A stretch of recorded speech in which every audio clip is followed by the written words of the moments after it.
कि नंदिनी तमन्ना से बदला लेना चाहती थी, इसलिए वो राहुल के सिंघानिया पैलेस गई। वहां नंदिनी ने राहुल को अरमान के बारे में बता दिया। राहुल ने नंदिनी से कहा कि वो तमन्ना के बच्चे का पिता नहीं है, जिसके बाद नंदिनी ने राहुल को भड़काया कि वो आज ही तमन्ना का सारा प्लान फेल कर दे। वहीं दूसरी तरफ तमन्ना अरमान का एडमिशन करवाकर शिमला से वापस उदयपुर आ चुकी थी। वो वापस आकर बहुत उदास थी। उसका कमरा उसे काटने को दौड़ रहा था। कमरे के हर कोने में उसे अरमान की किलकारियां सुनाई दे रही थी।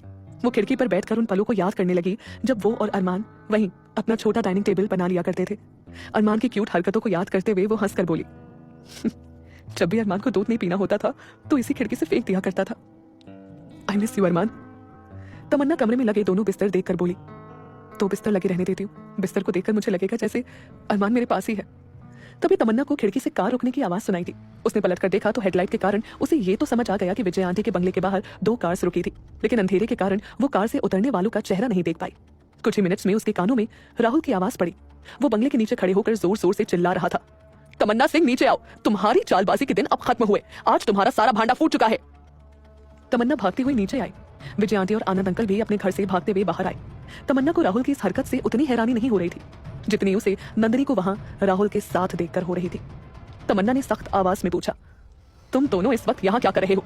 और राहुल तुम्हें मैनर्स नहीं है क्या? इस घर में इज्जतदार और सभ्य लोग रहते हैं, क्यों ऐसे गुंडे मवाली की तरह यहाँ आकर शोर मचा रहे हो? राहुल ने हंसते हुए कहा, इज्जतदार और सभ्य? ओ गॉड, अगर ऐसा है तो इन लोगों ने तुम्हारी जैसी औरत को कैसे अपने घर में रहने दिया?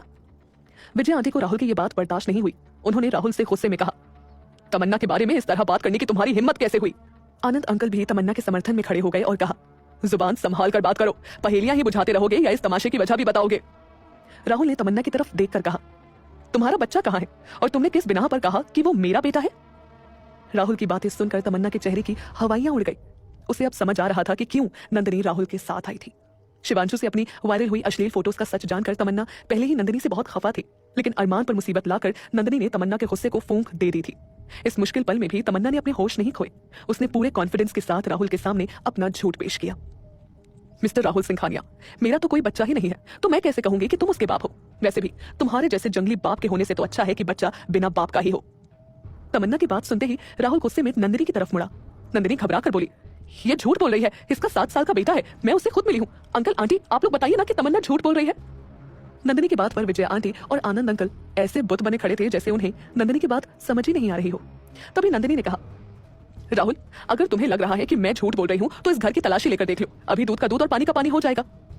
राहुल के इशारे पर चिंतामणि ने पूरे घर की तलाशी ली, लेकिन भला उसे अरमान कैसे मिलता? वो तो शिमला में था। उसने राहुल के पास आकर बता दिया कि घर में कोई बच्चा नहीं है। ये सुनते ही नंदिनी खुद पूरे घर को तलाशने लगी। उसने तमन्ना के कमरे में अरमान का सामान भी ढूंढा, लेकिन वो भी उसे नहीं मिला। वो अपनी नाकामी के गुस्से में जल रही थी कि तभी वो भागती हुई वापस तमन्ना के कमरे में गई और उसने सबको आवाज लगाकर वहां बुलाया। सबके आते ही नंदिनी ने पूछा, अगर तमन्ना अकेली है, उसके साथ कोई बच्चा नहीं है, तो इस कमरे में 2 बिस्तर क्यों लगे हैं? तमन्ना अंदर ही अंदर बेचैन हो रही थी, लेकिन वो अपनी बेचैनी राहुल और नंदिनी के सामने नहीं लाना चाहती थी।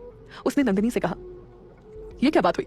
बंगला नंबर 21 जहां तुम रहती हो, वहां 10 से भी ज्यादा कमरे हैं, हर कमरे में तो कोई नहीं रहता। नंदिनी ने शैतानी मुस्कान के साथ कहा, उस बंगले में 10 से भी ज्यादा कमरे हैं क्योंकि वहां उन कमरों के लिए जगह है, लेकिन ये तो बहुत पहले से ही इतना कंजेस्टेड रूम है। यहाँ 2 बिस्तर लगाकर स्पेस और कम करने का क्या मतलब हुआ? राहुल को भी नंदिनी की बात में वजन लग रहा था, लेकिन तभी विजय आंटी ने कहा, वो दरअसल मेरे पति आनंद जी ज्यादातर शहर से बाहर रहते हैं। अगर मुझे आधी रात को अकेले डर लगता है तो मैं तमन्ना के पास आ जाती हूँ, तो ये दूसरा बिस्तर मेरे लिए है। नंदिनी ने सोचा, अगर मैंने अभी बात नहीं संभाली तो ना तमन्ना मेरी मुट्ठी में रहेगी और ना ही राहुल सिंघानिया। कम से कम किसी एक का तो भरोसा जीतना होगा। ये सोचती ही नंदिनी ने एक अच्छी बहन होने की एक्टिंग करते हुए कहा, तमन्ना, तुम अपने बेटे के साथ ऐसा कैसे कर सकती हो? तुम खुद बोलती थी कि राहुल सिंघानिया तुम्हारे बच्चे का पिता है और तुम अपने बच्चे को उसका हक दिलाओगी, तो आज क्या हुआ?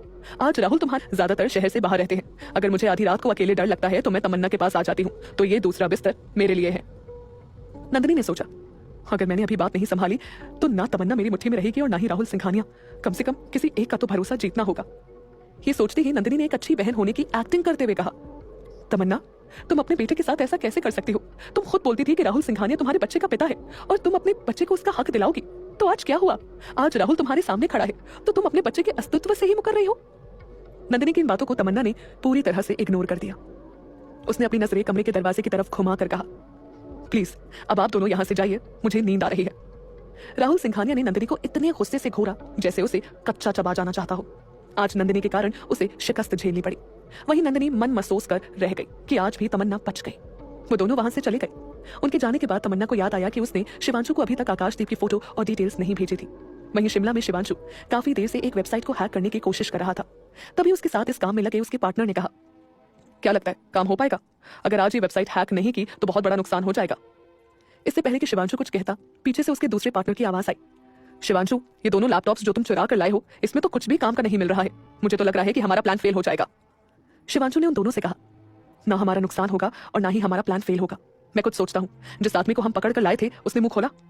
वहां खड़े दोनों पार्टनर्स में से एक ने कहा, नहीं अभी तक तो नहीं। वैसे तुम तमन्ना से मिलने गए थे ना, क्या उसने अर्जुन के बारे में कोई न्यू इन्फॉर्मेशन दी? शिवांशु ने हताश होकर कहा, नहीं, वो बेचारी बताएगी भी तो क्या, उसे खुद कुछ नहीं पता। तभी अचानक जिस जगह पर शिवांशु था वहां लगी एक स्क्रीन पर न्यू मैसेज लिखकर आया और उस कमरे में एक सायरन बजने लगा। शिवांशु और उसके दोनों पार्टनर्स अटेंशन पोजीशन में खड़े हो गए। स्क्रीन पर करीब 55 साल का एक व्यक्ति आया और उसने कहा, शिवांशु, तुम्हें नए मिशन पर जाना होगा। इस मिशन को तुम्हें स्पेन में अंजाम देना है। वहां से इंडिया में गैर कानूनी तरीके से ड्रग्स कंसाइनमेंट आ रहे हैं। मिशन की सारी जरूरी डिटेल्स तुम्हें स्पेन पहुंचते ही मिल जाएगी। तभी शिवांशु के मोबाइल पर एक मैसेज का नोटिफिकेशन आया। तमन्ना ने शिवांशु को आकाशदीप की फोटो भेजी थी। शिवांशु की नजर अपने मोबाइल पर गई ही थी कि तभी स्क्रीन पर दिख रहे आदमी ने कहा, शिवांशु, तुम्हारी पर्सनल लाइफ को ब्रेक लगा दो। तुम एक स्पाई हो। तुम्हारा फोकस सिर्फ और सिर्फ मानवता की सुरक्षा पर होना चाहिए। तुम्हारे अमेरिका वाले मिशन से ऑर्गेनाइजेशन बहुत खुश है। हमारी यही उम्मीद है कि स्पेन में भी तुम हमें निराश नहीं करोगे। अपना मोबाइल अभी के अभी डिस्ट्रॉयर मशीन में डाल दो।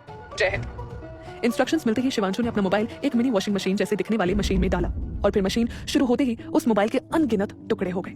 उदयपुर के खंडहर एरिया में तमन्ना शिवांशु के रिप्लाई का वेट कर रही थी कि तभी उसे एहसास हुआ जैसे विजय आंटी का बंगला हिल रहा हो। तमन्ना ने हैरानी से कहा, क्या ये भूकंप है? लेकिन उदयपुर तो अर्थक्वेक प्रोन एरिया में नहीं आता।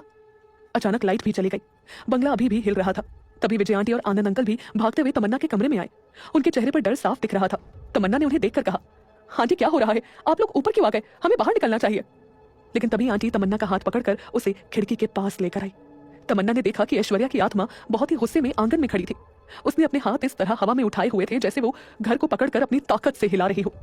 तमन्ना खिड़की खोलकर जोर से चिल्लाई, ऐश्वर्या, ये तुम क्या कर रही हो? अगर तुम इस तरह करती रही तो ये घर ताश के पत्तों की तरह ढह जाएगा।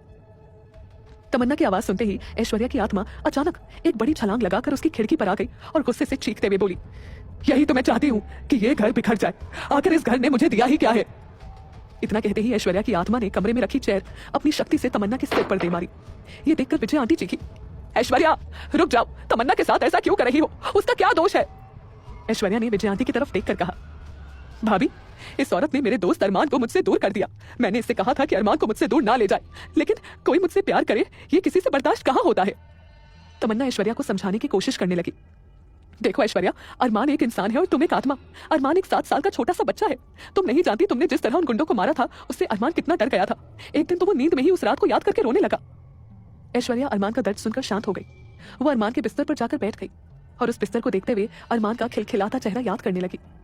ऐश्वर्या के चेहरे की उदासी देखकर तमन्ना ने कहा, ऐश्वर्या, मैं तुम्हारा दर्द समझ सकती हूँ, लेकिन ये दुनिया अब तुम्हारी नहीं है। अगर तुम वापस इस दुनिया का हिस्सा बनना चाहती हो तो तुम्हें अपनी आत्मा को शांति देनी होगी और इस दुनिया की मोह माया से खुद को आजाद करना होगा। आनंद अंकल ने कहा, तमन्ना सही कह रही है। आखिर कब तक तुम इस दुनिया में रहकर यहाँ के लोगों के दुख और दर्द का कारण बनोगी? इस घर से, इस दुनिया से विदा हो जाओ। ये सुनते ही शांत बैठी ऐश्वर्या में क्रोध का बुलबुला वापस लौटने लगा। वो अचानक से आनंद अंकल के पास गई और उन्हें नुकसान पहुंचाने ही वाली थी कि तभी उनके रक्षा सूत्र ने ऐश्वर्या को पीछे धकेल दिया। ऐश्वर्या लाख कोशिश करके भी उस रक्षा सूत्र के चक्र को तोड़ नहीं पा रही थी। ऐश्वर्या ने गुस्से में आकर तमन्ना की बॉडी में प्रवेश कर लिया। तमन्ना जमीन पर गिरकर छटपटाने लगी। विजय आंटी घबरा कर बोली, आनंद जी प्लीज ऐश्वर्या को रोकिए, वो तमन्ना को मार डालेगी। ऐश्वर्या आपसे नाराज है, आप उसे मनाएंगे तो वो जरूर मान जाएगी। तमन्ना ने अपना रक्षा सूत्र अरमान को पहना दिया था, इसलिए ऐश्वर्या उसके शरीर में प्रवेश कर पाई। ऐश्वर्या ने इस तरह तमन्ना को अपने वश में कर लिया था कि अब वो जो भी बोलेगी या करेगी वो सब असल में ऐश्वर्या बोलना और करना चाहती थी। तमन्ना अचानक खिड़की पर जाकर खड़ी हो गई और बोली, मैंने तमन्ना से मदद मांगी थी, लेकिन इस बेवकूफ औरत को तो आप दोनों पर इतना विश्वास है कि ये मुझे ही इस दुनिया से जाने के लिए बोल रही है। लेकिन मैं यहाँ से कहीं नहीं जाऊंगी। जब तक मुझे इंसाफ नहीं मिल जाता मैं कहीं नहीं जाऊंगी। आप दोनों नहीं मानेंगे तो इस तमन्ना को अपनी इस हरकत का अंजाम भुगतना पड़ेगा। तभी विजय आंटी के बंगले के बाहर राहुल की कार आकर रुकी। नंदिनी ने जिस कॉन्फिडेंस से तमन्ना के बच्चे के बारे में कहा था, राहुल एक बार फिर रात गए चुपचाप तमन्ना के घर की छानबीन करके तसल्ली करना चाहता था। कार से उतरते ही राहुल ने देखा कि तमन्ना अपने कमरे की खिड़की पर यूं खड़ी थी कि मानो वहां से छलांग लगाने वाली हो। ये देखकर राहुल डर गया और भागता हुआ सीढ़ियों से तमन्ना के कमरे में गया। क्या राहुल ऐश्वर्या के वार से तमन्ना को बचा पाएगा? और आखिर क्या है वो सच जो आनंद अंकल और विजया आंटी अब तक छिपा रहे हैं? इन सभी सवालों के जवाब जानने के लिए सुनिए इस कहानी का अगला एपिसोड सिर्फ पॉकेट एफएम पर।